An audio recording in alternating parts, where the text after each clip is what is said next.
2 days, NATO's foreign ministers meeting has been wrapped up in Belgium's capital on Wednesday. On the last day, support for war-torn Ukraine was on top of the ministers' agenda. NATO chief has urged allies to provide enough support to Ukraine that can change the very trajectory of the war.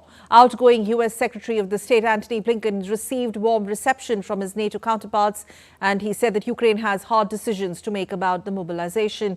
DD India's Aman Kumar Himanshu has filed this report. The meeting of NATO Ministers of Foreign Affairs concluded in Brussels on Wednesday. On the last day of meeting, members agreed to provide air defense system to protect Ukraine's infrastructure.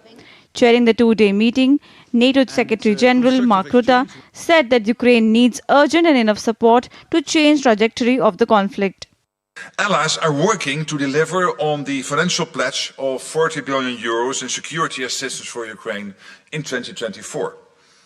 And I expect the new command in Wiesbaden, the NATO Security Assistance and Training for Ukraine, to be fully operational by the end of this year. But we must do more than just keep Ukraine in the fight. We must provide enough support to change the trajectory of this conflict once and for all. Outgoing U.S. Secretary of State Antony Blinken paid his final visit to NATO headquarters, where he discussed the West Asia situation. Secretary Blinken said that the ceasefire in Lebanon is holding despite a series of incidents between Israel and Hezbollah.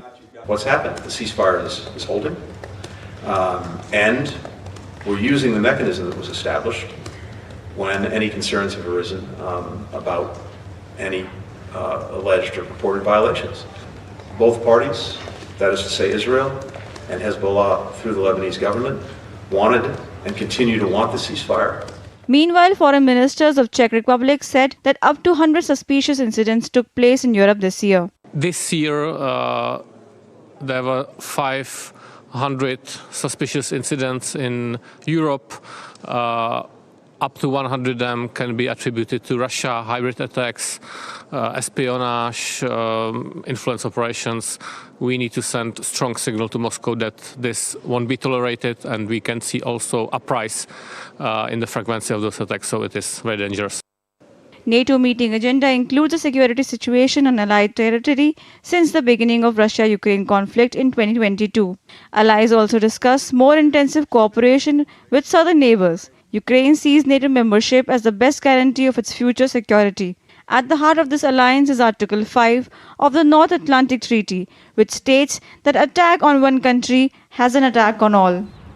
Bureau Report, DD India.